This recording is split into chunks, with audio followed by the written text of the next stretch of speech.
आप सभी का धाकड़ स्टडी में स्वागत है। आज इस लेक्चर में हम साइंस के इम्पोर्टेंट क्वेश्चन सोल्व करेंगे जो सभी परीक्षाओं के पॉइंट ऑफ व्यू से बहुत ही ज़्यादा इम्पोर्टेंट हैं। ये ऐसे क्वेश्चन हैं जो बार बार एग्जाम में रिपीट होते हैं। करते हैं स्टार्ट। क्वेश्चन नंबर फर्स्ट है, निम्न में से कौन सा विटामिन जल में विलय होता है। देखिए, पहले आप जो वीडियो है इसको पॉज करके क्वेश्चन स्वयं अटैम्प्ट करें और वीडियो के लास्ट में कमेंट करके बताएं कि आपने कितने क्वेश्चन सही अटैम्प्ट किए हैं। क्वेश्चन नंबर फर्स्ट में पूछा गया है कि यहाँ 4 विटामिन दे रखे हैं, इनमें से कौन सा विटामिन जल में विलय होता है। क्या वह विटामिन ए है, क्या वह विटामिन बी है, क्या वह विटामिन डी है, क्या वह विटामिन के है।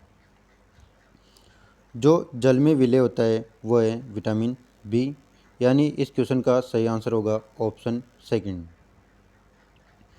देखें, यहाँ याद रखना जो जल व वसा, यहाँ से एग्जाम में जल व वसा से क्वेश्चन आते हैं। जो विटामिन जल में विलय होते हैं वह वसा में विलय नहीं होते हैं। देखिए, ध्यान से सुनना, यहाँ से एग्जाम में क्वेश्चन पूछा जाता है जल व वसा से। जो जल में विलय होते हैं वह वसा में विलय नहीं होते। ये पॉइंट याद रखना, जो विटामिन जल में विलय होते हैं वह वसा में विलय नहीं होते। और जल में विलय होने वाले विटामिन हैं विटामिन बी और सी। और जल में अविलय होने वाले विटामिन हैं vitamin A, vitamin D, vitamin E, vitamin के। ये चारों विटामिन जल में अविलय होते हैं। अब जो जल में विलय होते हैं वो वसा में अविलय रहते हैं, यानी जल में अविलय होने वाले वसा में विलय होंगे तो vitamin A, vitamin D, vitamin E और विटामिन के, ये चारों विटामिन वसा में विलय होते हैं। और जो जल में विलय होते हैं वह वसा में अविलय रहते हैं, यानी जल में विलय होते हैं विटामिन बी और विटामिन सी। तो ये दोनों विटामिन वसा में अविलय रहते हैं, यानी विटामिन बी और विटामिन सी वसा में अविलय रहते हैं। आई होप ये फैक्ट आपको समझ में आ गया होगा। यहाँ से एग्जाम में क्वेश्चन पूछा जाता है। मैं एक बार और रिपीट कर देता हूँ, जो विटामिन जल में विलय होते हैं वह वसा में विलय नहीं होते। ध्यान से सुनना, जो विटामिन जल में विलय होते हैं वह वसा में विलय नहीं होते। जल में विलय होने वाले विटामिन हैं विटामिन बी और विटामिन सी, इसलिए ये दोनों विटामिन वसा में विलय नहीं होंगे, यानी विटामिन बी और विटामिन सी वसा में अविलय रहते हैं। और जल में अविलय होने वाले विटामिन हैं vitamin A, vitamin D, vitamin E और विटामिन के, इसलिए ये चारों विटामिन वसा में विलय होंगे। Vitamin A, vitamin D, vitamin E और विटामिन के, ये चारों विटामिन वसा में विलय होते हैं। आई होप आपको ये समझ में आ गया होगा। नेक्स्ट क्वेश्चन है, रक्त परिसंचरण में प्रयोग किया जाने वाला रेडियो आइसोटोप है। यहाँ पर 4 रेडियो आइसोटोप दे रखे हैं, इनमें से कौन सा रेडियो आइसोटोप है जो रक्त परिसंचरण में प्रयोग किया जाता है। क्या वह सोडियम 24 है, क्या वो कोबाल्ट 60 है, क्या वो फॉस्फोरस 32 हैं, क्या वो आयोडीन 131 हैं। जो सोडियम 24 है इसका प्रयोग रक्त परिसंचरण में किया जाता है, यानी इस क्वेश्चन का सही आंसर होगा ऑप्शन ए। जो सोडियम 24 है इसका प्रयोग रक्त परिसंचरण में किया जाता है। नेक्स्ट क्वेश्चन है, कवक। कवक को इंग्लिश में बोलते हैं फंगस। तो कवक के अध्ययन को क्या कहा जाता है। क्या इसे माइकोलॉजी कहा जाता है, क्या इसे एंटोमोलॉजी कहा जाता है, क्या इसे पाइकोलॉजी कहा जाता है, क्या इसे पोमोलॉजी कहा जाता है। जो कवक या फंगस होते हैं इनके अध्ययन को कहा जाता है माइकोलॉजी। इस क्वेश्चन का सही आंसर होगा ऑप्शन फर्स्ट। यहाँ से एग्ज़ाम में जो स्टूडेंट एग्ज़ाम में गलती करते हैं वो करते हैं, जो फंगस होते हैं उनके अध्ययन को क्लिक करके आते हैं वो फाइकोलॉजी, जबकि ये गलत हैं, क्योंकि जो कवक होते हैं फंगस इनके अध्ययन को कहा जाता है माइकोलॉजी। इस क्वेश्चन का सही आंसर होगा ऑप्शन फर्स्ट माइकोलॉजी। जो एंटोमोलॉजी होता है वो कीटों के अध्ययन को एंटोमोलॉजी कहा जाता है, और जो फाइकोलॉजी होता है वो शैवालों के अध्ययन को कहा जाता है फाइकोलॉजी, और जो पोमोलॉजी है वो कहा जाता है फलों के अध्ययन को। आई होप ये चारों ऑप्शन आपको समझ में आ गए होंगे। माइकोलॉजी कहा जाता है कवकों के अध्ययन को, एंटोमोलॉजी कहा जाता है कीटों के अध्ययन को, फाइकोलॉजी कहा जाता है शैवालों के अध्ययन को, पोमोलॉजी कहा जाता है फलों के अध्ययन को। नेक्स्ट क्वेश्चन है, कास्टिक सोडा का रासायनिक सूत्र है। इनमें से कौन सा कास्टिक सोडा का रासायनिक सूत्र है? क्या वह सोडियम हाइड्रोक्साइड है? क्या वह सोडियम क्लोराइड है? क्या वह सोडियम बाइकार्बोनेट है? क्या वह सोडियम कार्बोनेट है? जो कास्टिक सोडा होता है इसका रासायनिक सूत्र है सोडियम हाइड्रोक्साइड, यानी इस क्वेश्चन का सही आंसर होगा ऑप्शन फर्स्ट। सोडियम हाइड्रोक्साइड को कास्टिक सोडा कहा जाता है। जो सोडियम हाइड्रोक्साइड होता है इसका रासायनिक सूत्र होता है NaOH। सोडियम क्लोराइड का होता है NaCl। सोडियम बाइकार्बोनेट का होता है NaHCO3। सोडियम कार्बोनेट का होता है Na2CO3। जो सोडियम हाइड्रोक्साइड है यानी NaOH, इसको कहा जाता है कास्टिक सोडा, और जो सोडियम क्लोराइड होता है यानी NaCl, इसे जो खाने का नमक होता है उसका रासायनिक सूत्र होता है NaCl। सोडियम क्लोराइड को खाने का नमक कहते हैं। जो सोडियम बाइकार्बोनेट है यानी NaHCO3, इसे कहा जाता है खाने का सोडा। जो खाने का सोडा होता है उसका रासायनिक सूत्र होता है NaHCO3 यानी सोडियम बाइकार्बोनेट, और जो कपड़े धोने का सोडा होता है उसका रासायनिक सूत्र होता है सोडियम कार्बोनेट यानी Na2CO3। आई होप ये चारों ऑप्शन आपको समझ में आ गए होंगे। चलते हैं नेक्स्ट क्वेश्चन की ओर। नेक्स्ट क्वेश्चन है, निम्नलिखित में से कौन सा जल प्रदूषण शिशुओं में मेथेमोग्लोबिनिया यानी ब्लू बेबी सिंड्रोम का कारण होता है? क्वेश्चन में पूछा गया है कि इनमें से कौन सा जल प्रदूषक होता है जिसके कारण शिशुओं में ब्लू बेबी सिंड्रोम होता है? क्या वो कैडमियम है? क्या वो पारा है? क्या वो शीशा है? क्या वो नाइट्रेट है? जो शिशुओं में ब्लू बेबी सिंड्रोम होता है यानी मेथेमोग्लोबिनिया होता है, वह जल में नाइट्रेट की अधिकता के कारण होता है, यानी इस क्वेश्चन का सही आंसर होगा ऑप्शन 4। जल में नाइट्रेट की अधिकता के कारण शिशुओं में ब्लू बेबी सिंड्रोम नामक रोग होता है। नेक्स्ट क्वेश्चन है, मिनी माता रोग किसके कारण होता है? क्या वो कैडमियम प्रदूषण के कारण होता है? क्या वो सल्फेट प्रदूषण के कारण होता है? क्या वो मरकरी प्रदूषण के कारण होता है? क्या वो नाइट्रेट प्रदूषण के कारण होता है? जो मिनी माता रोग है वो होता है मरकरी प्रदूषण के कारण। याद रखना, मरकरी प्रदूषण के कारण जो रोग होता है उसे कहा जाता है मिनी माता रोग।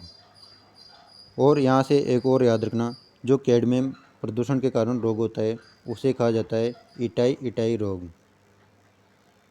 इटाई रोग जो कैडमियम प्रदूषण के कारण रोग होता है उसे कहा जाता है इटाई रोग, और जो मरकरी प्रदूषण के कारण रोग होता है उसे कहा जाता है मिनी माता रोग, और जो नाइट्रेट प्रदूषण के कारण होता है उसे कहा जाता है blue baby syndrome.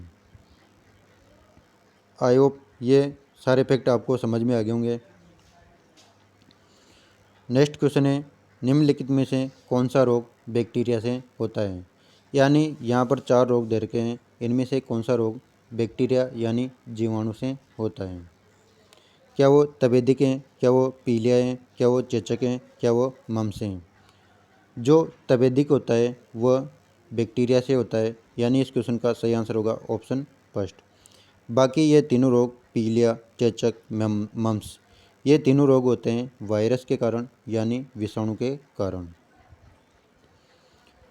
Next question है, तड़ित की चमक गर्जन सुनाई देने से पहले ही दिखाई देती है, ऐसा क्यों होता है? क्या कारण होता है तड़ित यानी जो बिजली गिरती है उसकी चमक हमें गर्जन सुनाई देने से पहले ही दिखाई देती है, ऐसा क्यों होता है? क्या तड़ित गर्जन से अधिक निकट है? क्या प्रकाश निर्वात के जरिए गुजर सकता है? प्रकाश की गति ध्वनि की गति से अधिक होती है। ध्वनि की गति प्रकाश की गति से अधिक होती है। जो इसका सही कारण है वह है प्रकाश की गति ध्वनि की गति से अधिक होती है। देखिए, जो प्रकाश की गति होती है वो होती है 3 × 10⁸ मीटर प्रति सेकंड, और जो ध्वनि की गति होती है वो होती है लगभग 332 मीटर प्रति सेकंड। इस प्रकार जो प्रकाश की गति होती है वो ध्वनि की गति से बहुत ही ज़्यादा अधिक होती है। इस कारण हमें तड़ित की चमक गर्जन से पहले ही दिखाई देती है, यानी हमें गर्जन सुनाई देने से पहले दिख जाता है। क्यों? क्योंकि जो प्रकाश की गति होती है वह ध्वनि की गति से बहुत ही ज़्यादा अधिक होती है। यानी इस क्वेश्चन का सही आंसर होगा ऑप्शन थर्ड, प्रकाश की गति ध्वनि की गति से अधिक होती है, यानी ऑप्शन थर्ड। आई होप ये क्वेश्चन आपको समझ में आ गया होगा। चलते हैं नेक्स्ट क्वेश्चन की ओर। नेक्स्ट क्वेश्चन है, रतौंधी रोग किस विटामिन की कमी के कारण होता है?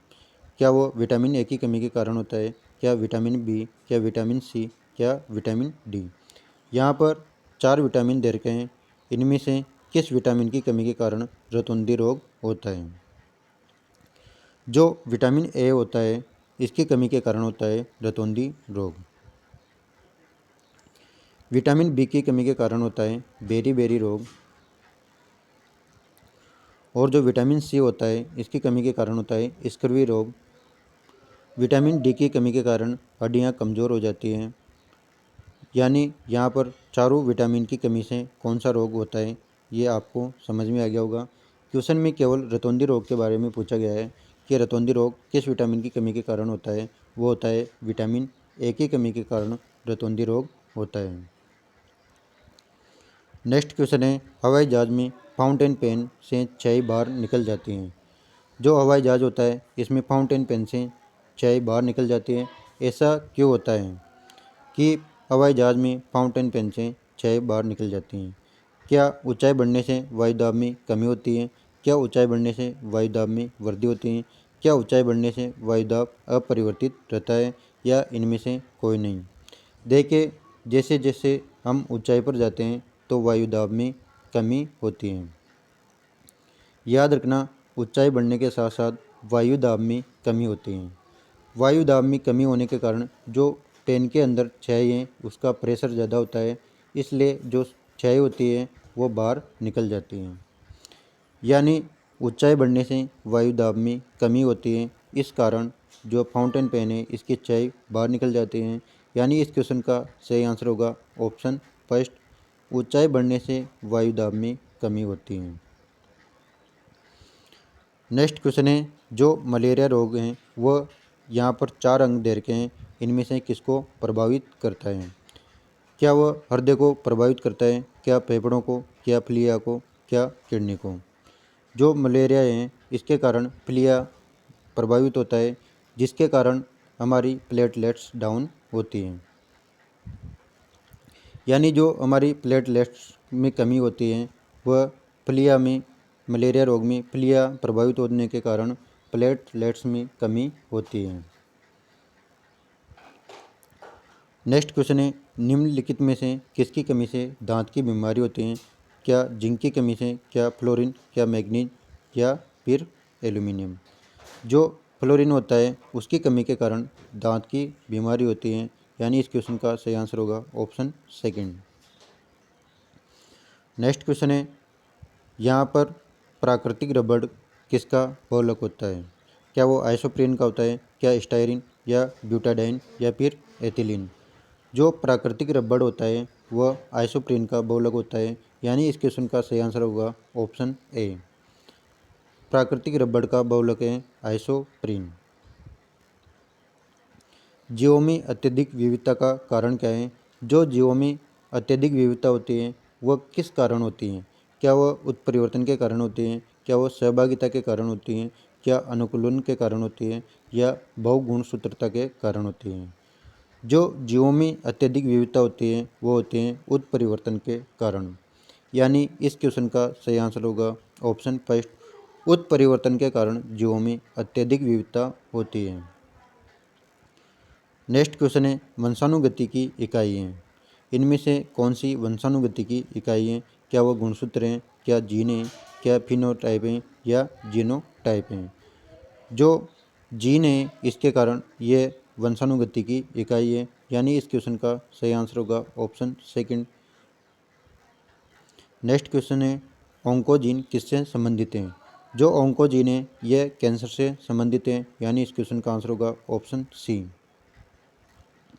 नेक्स्ट क्वेश्चन है किस तापमान पर पानी का घनत्व सबसे अधिक होता है? क्या ये -4 डिग्री सेल्सियस पर होता है, या 0 डिग्री सेल्सियस पर होता है, या 4 डिग्री सेल्सियस पर होता है, या 10 डिग्री सेल्सियस पर होता है? जो पानी का घनत्व होता है ये सबसे अधिक होता है 4 डिग्री सेल्सियस पर, यानी इस क्वेश्चन का सही आंसर होगा ऑप्शन थर्ड। देखिए जो द्रव होते हैं सभी द्रव जैसे जैसे टेम्परेचर बढ़ाते हैं वैसे वैसे उनका आयतन बढ़ता है। सभी द्रवों में, ध्यान से सुनना, सभी द्रवों में जैसे जैसे टेम्परेचर बढ़ाते हैं वैसे वैसे उनका आयतन बढ़ता है। उनका आयतन बढ़ता है तो घनत्व घटता है, क्योंकि जो घनत्व होता है वो होता है डेंसिटी बराबर होता है मास अपॉन वॉल्यूम, यानी जैसे जैसे आयतन बढ़ेगा घनत्व घटेगा। इस प्रकार जो सभी द्रव हैं उनका टेम्परेचर बढ़ाते हैं तो उनका आयतन बढ़ता है तो उनकी डेंसिटी घटेगी। लेकिन जो जल होता है इसमें उल्टा होता है। जल में टेम्परेचर बढ़ाते हैं 0 डिग्री से लेकर 4 डिग्री सेल्सियस तक टेम्परेचर बढ़ाते हैं तो वॉल्यूम घटता है तो डेंसिटी बढ़ती है, और 4 डिग्री के बाद में टेम्परेचर बढ़ाने पर वॉल्यूम बढ़ेगा और डेंसिटी घटेगी। इस घटना को ही जल का असामान्य प्रसार कहा जाता है। इस कारण जो जल है इसका 4 डिग्री सेल्सियस पर घनत्व अधिकतम होता है। आई होप ये आपको समझ में आ गया होगा। जल का अधिकतम घनत्व होता है 4 डिग्री सेल्सियस पर। ऐसा क्यों होता है? क्योंकि जो जल का असामान्य प्रसार होता है।